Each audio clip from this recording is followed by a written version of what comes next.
Here we is. Welcome everybody. Another episode of Talking Dogs Live. We are back in action here, and Mississippi State coming off of a big first game under Jeff Lebby. 56-7 was the final score. The Bulldogs came out and had a really good offensive performance. I thought defense showed some good signs. I think there were certainly some things that uh, they've got to work to get better at. But for the most part, I thought defense did pretty good. They gave up one touchdown. It was right before the half, and Jeff Lebby's kind of harped on that and wanting to be better than what they were there at the end of the half. But other than that, I mean, can't really complain too much. They gave up almost 300 yards defensively. So he definitely wants to clean that stuff up. But special teams, 117 yards from Kevin Coleman on punt returns on 5 returns. You got a block punt that was recovered for a touchdown. Scored on a pick 6 defensively. Scored in all 3 levels, all 3 phases of the game. And offense was, I wouldn't say flawless, but it was pretty darn good. They had 2 possessions in the first half where the rain, I think, really kind of messed with them. And other than that, I thought the offense was really good. Blake Shapen had true command of the offense. You had a really good ball game from the wide receivers. 4 different wide receivers scored. He wants to see a little bit more from the rushing attack. Talked about that today, about how that group didn't really have a whole lot of explosives. They had 2 explosive plays.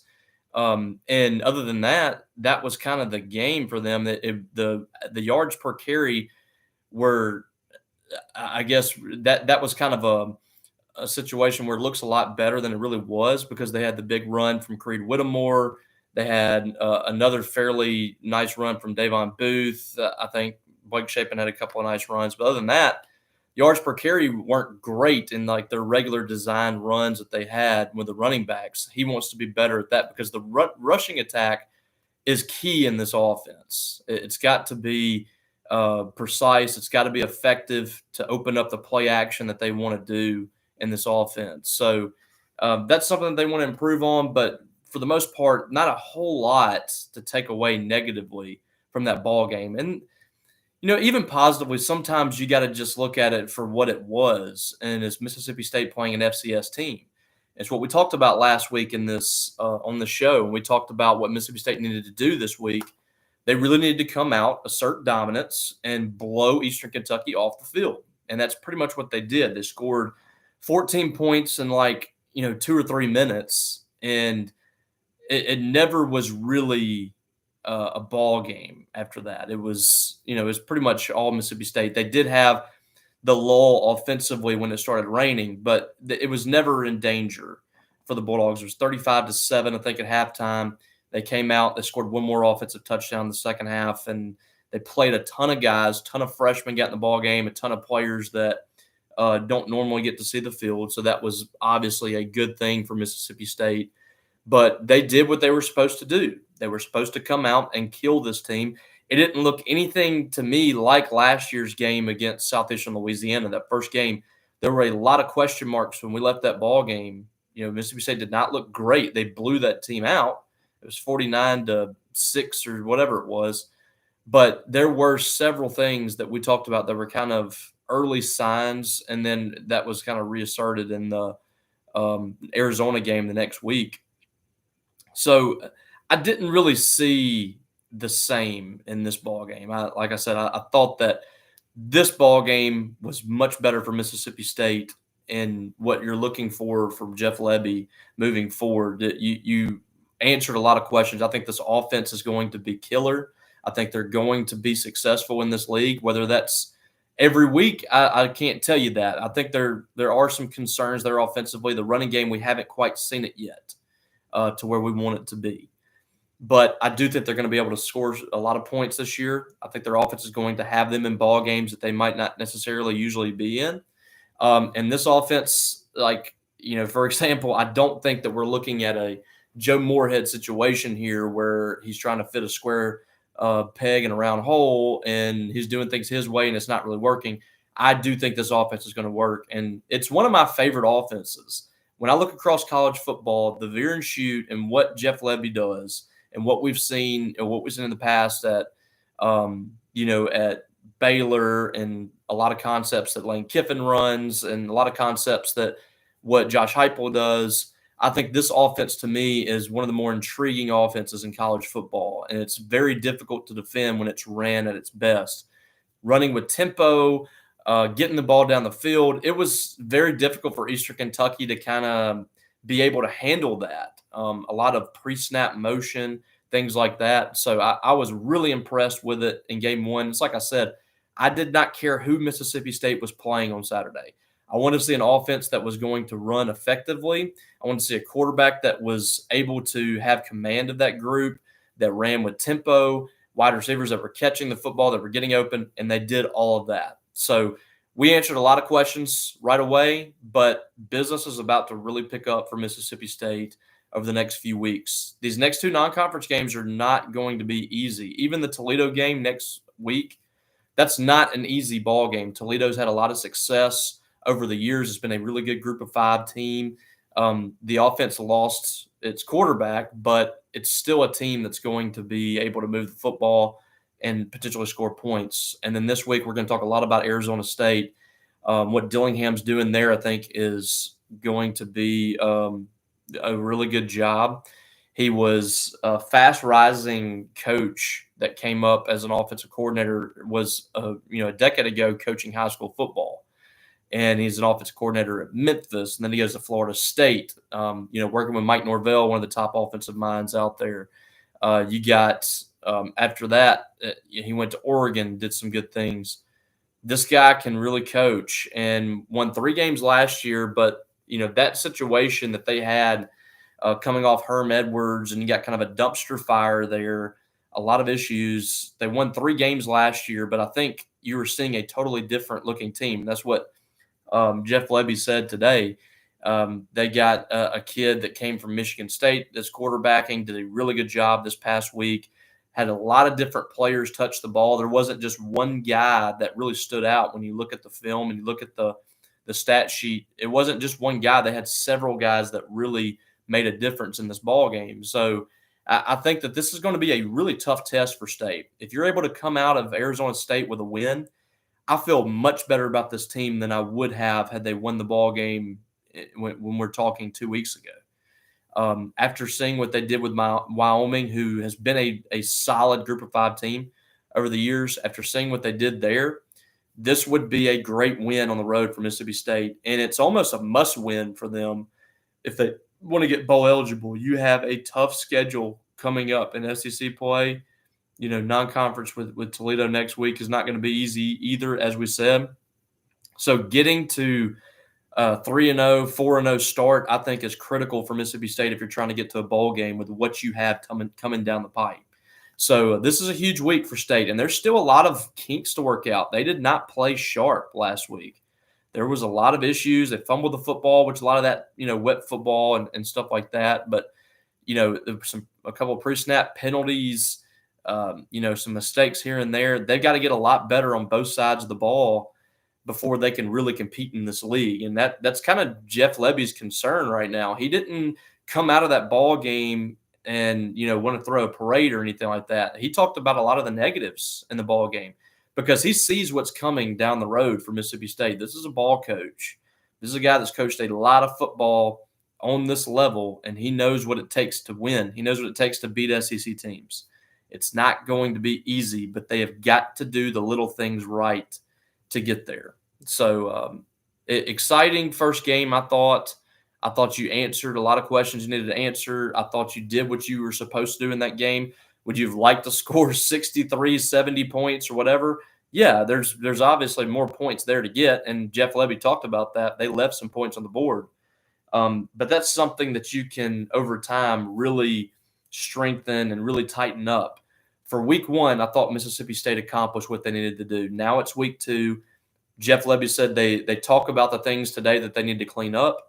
And then from here, it's all Arizona State. Tuesday through Thursday, the preparation, Friday, it's all going to be about Arizona State and not about what they just did against Eastern Kentucky. So big week ahead for the Bulldogs. A lot of questions can be answered again this week. And a lot of people will start paying attention to Mississippi State if they're able to come out of there with a victory. It's going to be on ESPN.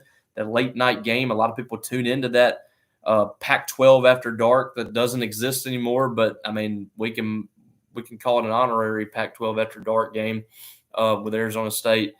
But it's a huge opportunity for Mississippi State, and we'll see if they're able to capitalize.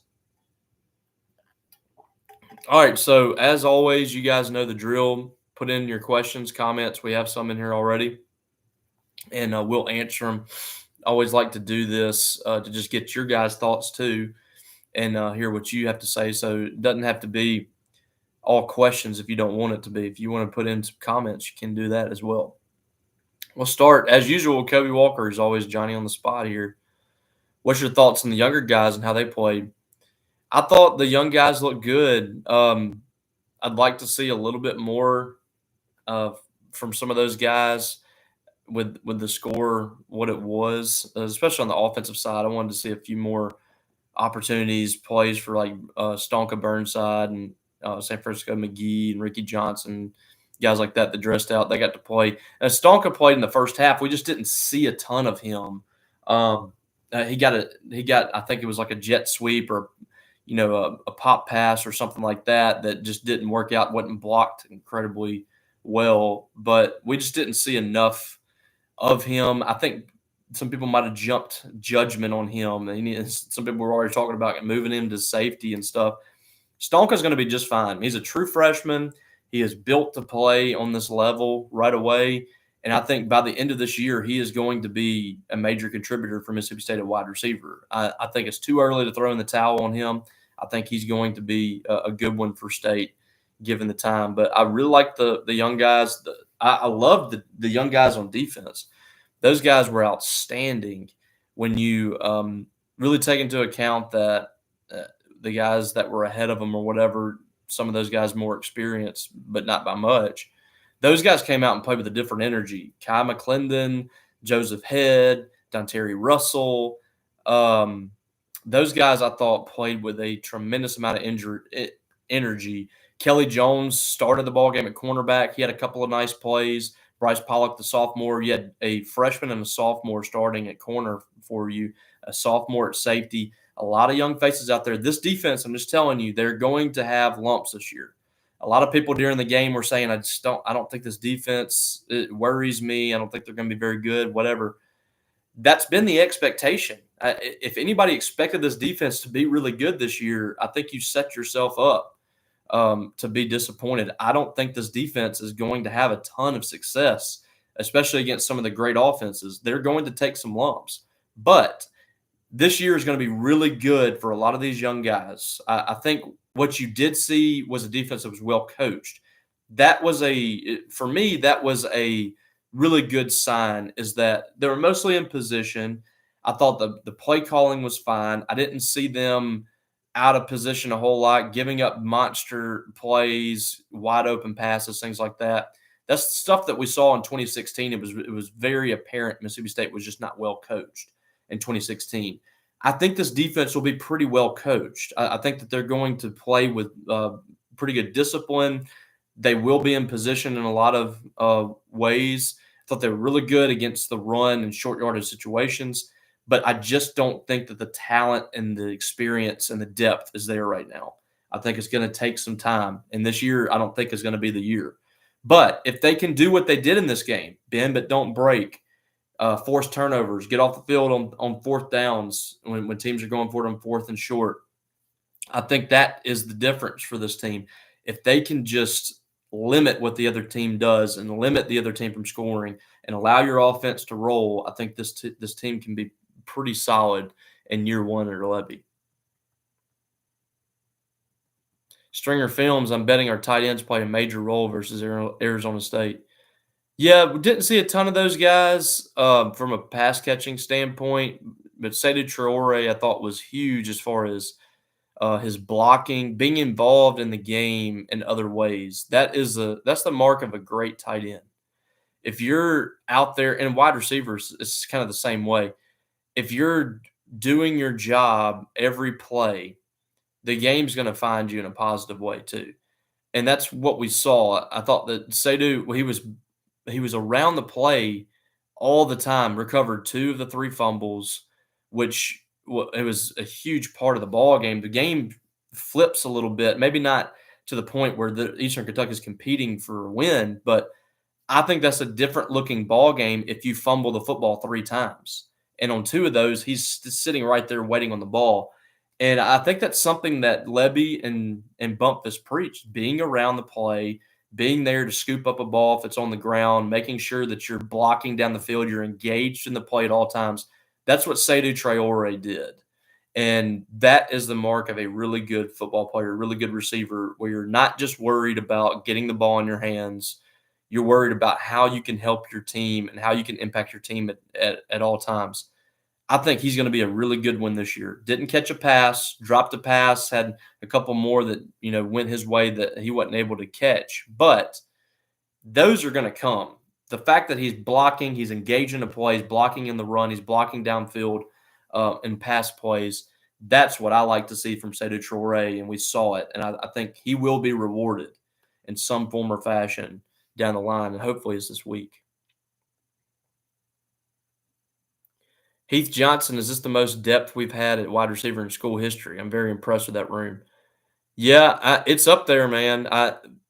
That's one thing about this team. They might not have the depth on the defensive side of the ball, or they didn't, necessarily get a ton of impact guys on that side. But wide receiver is stacked. This is a good group of wide receivers. It's one of the more talented groups that Mississippi State's had. And I think it is the most depth that they've had. When you look at it, Kelly Akari didn't play on Saturday. But when he gets back, this is going to be a dangerous group. You saw Creed Whittemore making plays for you. Mario Craver, a true freshman, got in there and was huge in this ball game. Kevin Coleman was outstanding. Jordan Mosley was outstanding in this game. And then you have a lot of guys underneath that I think are fighting for reps too, that are impressing in practice.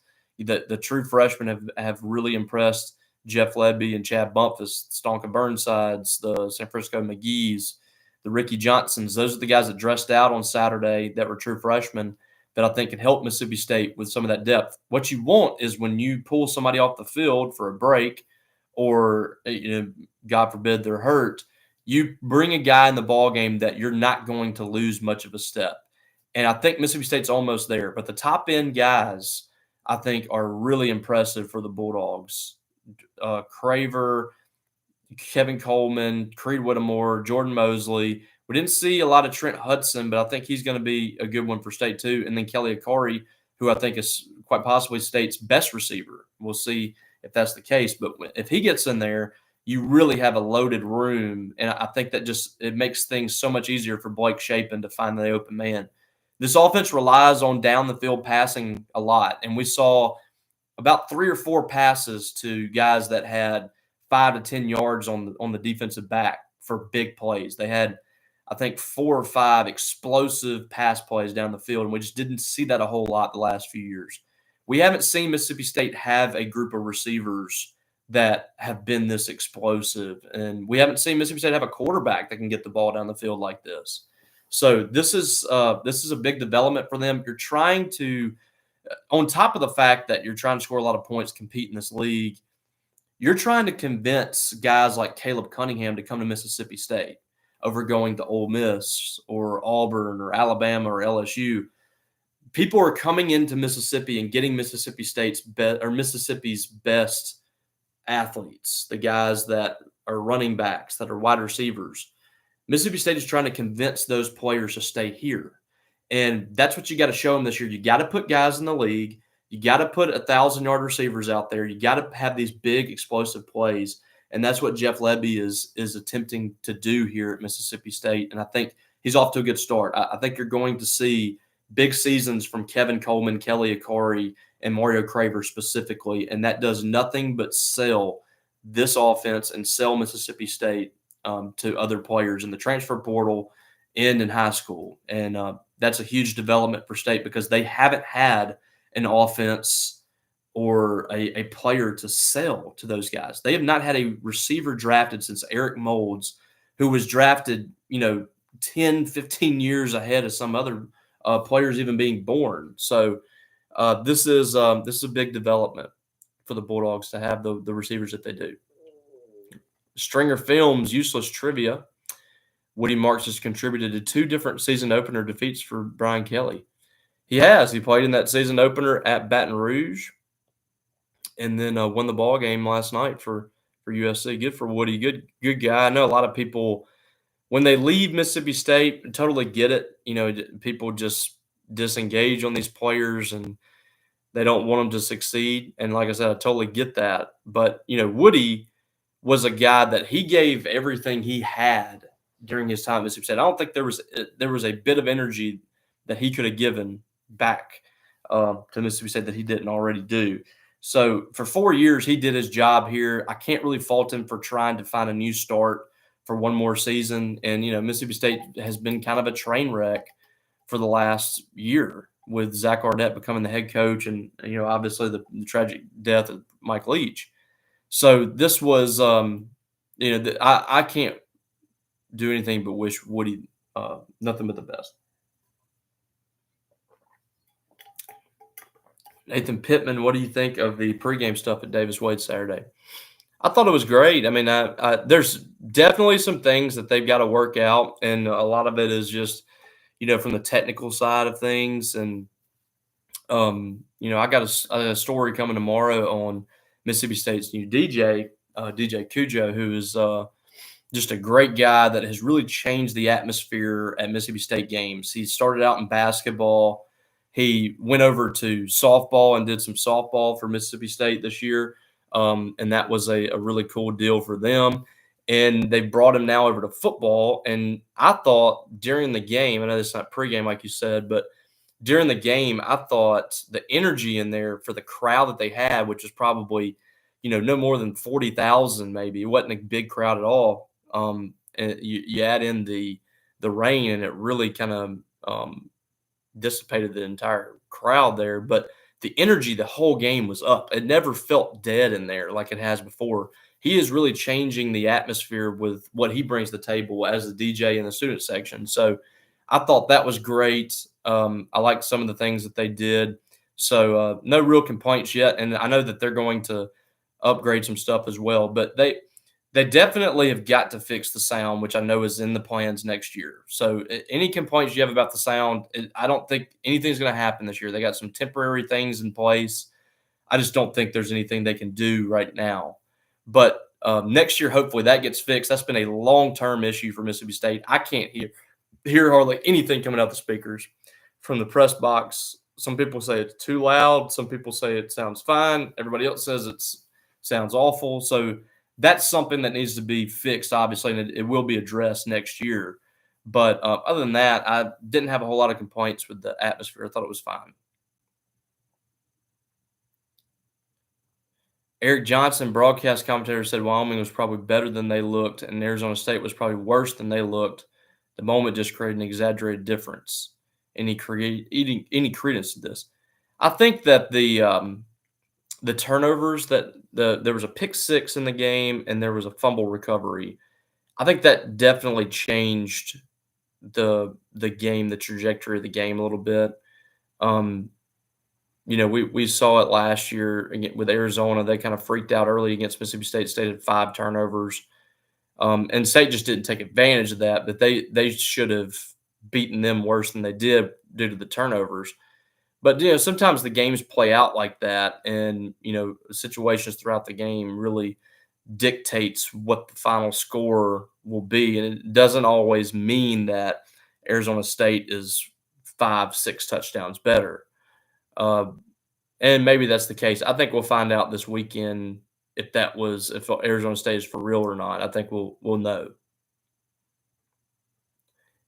Heath, what are your thoughts on Shapen and his throwing and running ability? I think it's great. I watched his film at Baylor the night he committed to Mississippi State, because I watched a little bit of Baylor with him at quarterback, and I thought he looked okay. And just off the top of my head, remembering that, I remember watching the Big 12 championship game he was in, and I remember last year watching a little bit of Baylor before he was injured. And I didn't really give a second thought to it, but when he committed, it was kind of out of left field. That was not a guy that any of us were talking about. It was really under the radar. I think Lebby called him the day after he entered the transfer portal, and it was very soon after Lebby had arrived at Mississippi State. And that was a guy that he had already identified. He knew about him having been at Oklahoma. He knew what he could do. I think what we saw at Baylor is a guy that could make the throws down the field. That was the first thing that stood out to me, and was fairly accurate. And when he needed to, he could get out of the pocket and scramble. That to me is what Mississippi State needed the most for Jeff Lebby's offense. Can he run a play action and throw it 50 yards down the field to a wide open receiver? And Mississippi State just has not had that in a while. And then, if needed, can he move the pocket? Can he scramble and find open grass? That's a big part of this offense as well. So we saw a lot of that on Saturday. First possession, throws a 60-plus yard touchdown pass to Jordan Mosley, and that really kind of set in motion the rest of the ball game. We saw a little bit of that in spring too. And then the scrambling ability was really good. When you have all your receivers covered and you have 10 yards available to you, why would you not take that? And I think that's what he did. He took what he needed to as far as scrambling. The one complaint I have about him is taking too many hits. There was one play where he could have very easily gone out of bounds, and I actually like this about him. He tucked it up, cut back inside, and got 5-6 more yards. I like that. But he is taking way too many hits. He took a few really hard hits head on, and that's something that you don't want to see from your quarterback. Get down, slide, pick up the yardage you need to, get out of bounds, whatever. But take away some of the wear and tear that you're going to have on your body from getting these hits. And hopefully that's something I think that Jeff Lebby is going to preach to him this week. Switchblade. Really want to see how the running game looks after a few games in. It seemed like when we did run with the running back, I lost your question. The scheme was bunched up near the middle. Also, Lee looked slow and chunky. Yeah, I mean, I think they all kind of play their part. Every running back. I think Davon Booth's going to end up being the guy. He looked the best out of all four to me. I would like to see Xavier Gayton get some more carries. He looked really good there at the end of the ball game. And I think he's probably one of the more athletic running backs of the group. Stringer, I felt we wasted a redshirt game for Michael Van Buren, one play to hand off the ball. Yeah, but I mean the plan is to not really play him much at all this year anyway, unless there's some injuries, God forbid. But this is one of the few games you can actually get him in there and let him feel the atmosphere. Tyler tried that disappointing Traore way too early. Way too early to be saying that. And talking about the drop, I mean, I can see why he dropped the pass. There was a dude standing in front of him, and he's probably thinking about that. It's just I want to see more from him before I say I'm disappointed or not.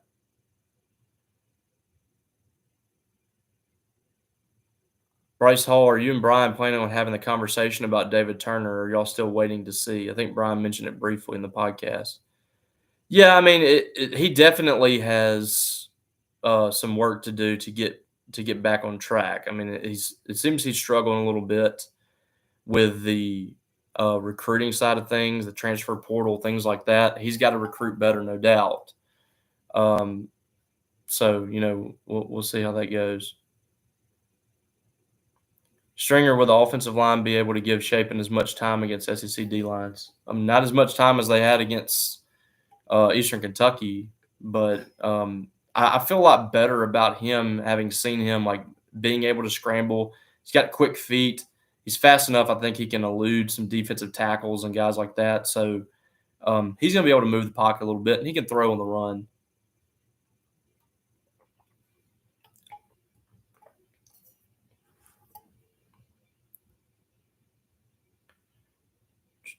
What do we got next? Will Rogers had a good game for Washington. Yeah, it's kind of some of the same stuff though. It's like 7-yard completions.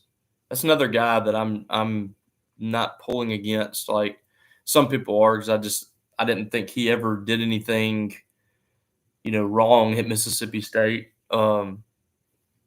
He's certainly limited in some things that he can do, but good kid otherwise. And I thought he played hard here, so I don't really have anything bad to say about him. But yeah, he was solid the other night.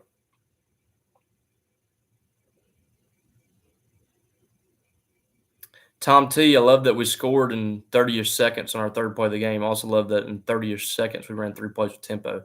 Yeah, I really love the tempo that they run with. That's great. Um, that's something that's been missing at Mississippi State, and people have just been clamoring for it to get more tempo, to have the ability to kind of pressure the defense and wear them out a little bit. That's what State is going to be able to do offensively, and they did it. A lot of people didn't know this. I mean, you probably could guess, having watched the offense last year. They did not score a single touchdown on the opening possession of a ball game last year. That is just unreal. That's how bad that offense was.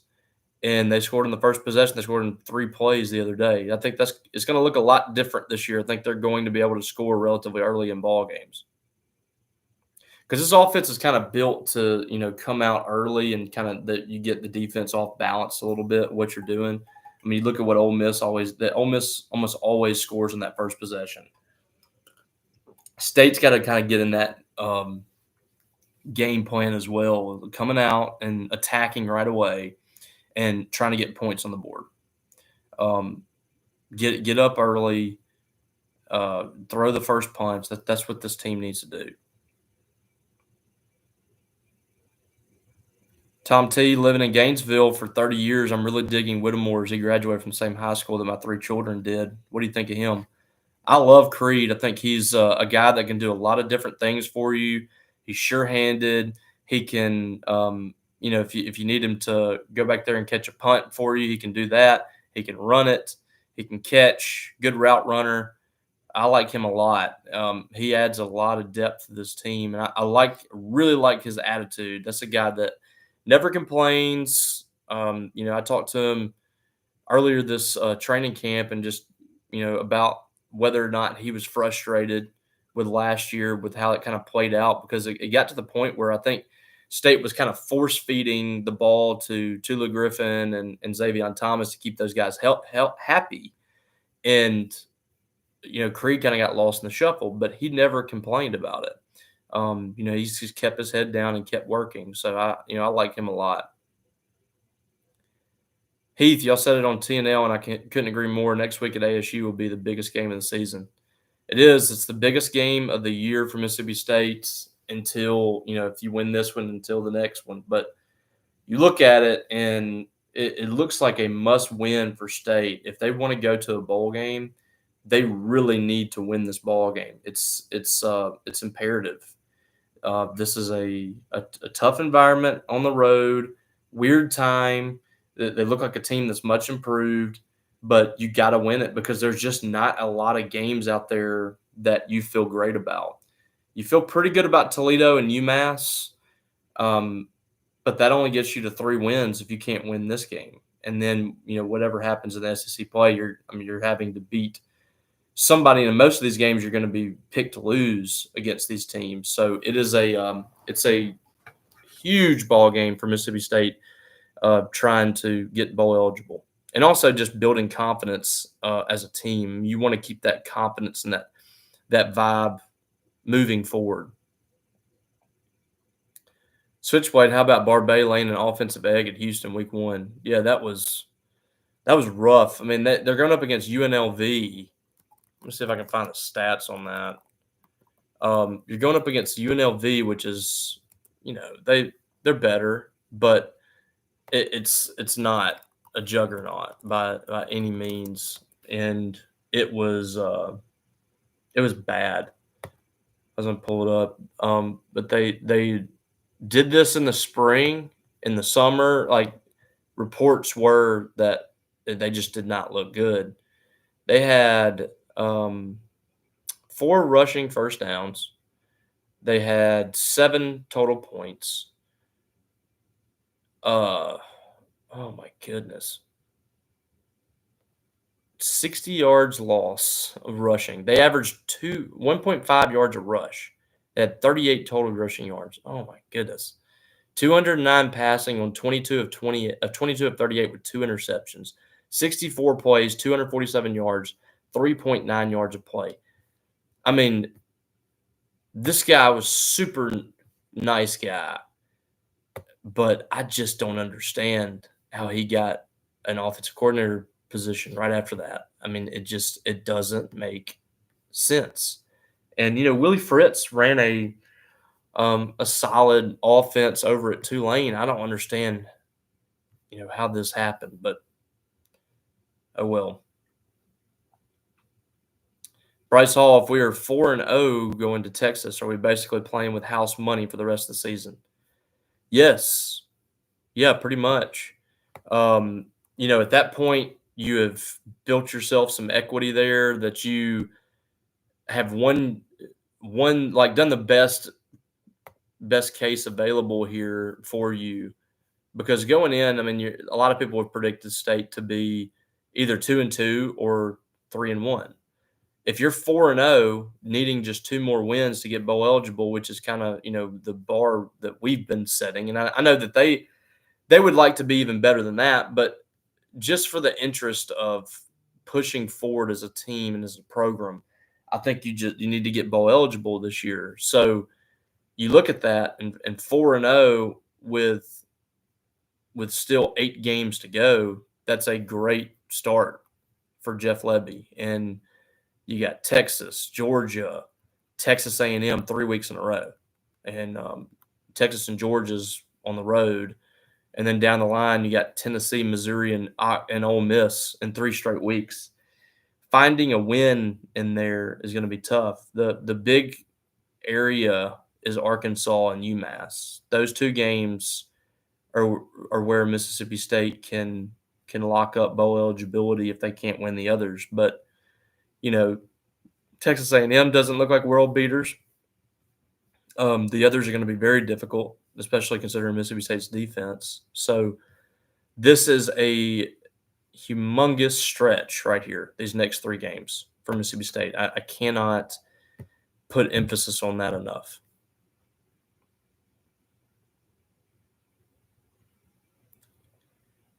Collins just joining, but assume everyone gave a big thank you to Woody for beating LSU and causing BK to punch the table.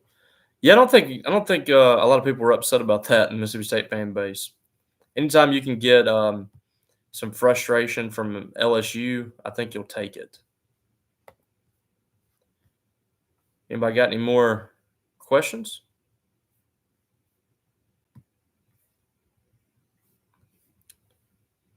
Got a lot of good conversation in here. I appreciate y'all watching the reaction video. Got some good play on that. And it was if you didn't see it, it was just kind of my thoughts on the game after the game. So you can go check that out. We have these every week now, every Monday night about 6 o'clock. We'll be on here, and I will try to do that without fail. So far, so good. So fingers crossed on that. Stringer, any Jeffrey Pittman updates? Yeah, from everything I've heard is it was kind of Mississippi State's hands were kind of tied on it with him, and he is just away from the team right now. I don't think there's any finality to it just yet. But yeah, it's just a situation that it's kind of fluid right now, and there's a lot of things that have to happen there for him to be back on the team. So we will monitor that. I'll try to keep tabs on it. Can we outmuscle Arizona State? I haven't really dug into their offensive and defensive line. Didn't really outmuscle the Colonels the other day, so I don't know. All right, we'll cut it there. Appreciate you guys. Don't forget to subscribe. Got a ton of new subscribers since the season began. Trying to get over 1,000. That's my goal, to get over 1,000 before the month ends, and we're moving in that direction. So if you're like Collins and you came in here a little late, this will be up in full here in just a few minutes. So you can go back and watch this if you want to. We got about 40 minutes in tonight, so you guys can go back and hear questions or comments, whatever, after this ends. But appreciate you guys. Subscribe to Maroon and White Daily. We have had a tremendous amount of support coming in over the last week. Whenever we had our new deal that we had going on, that is over now.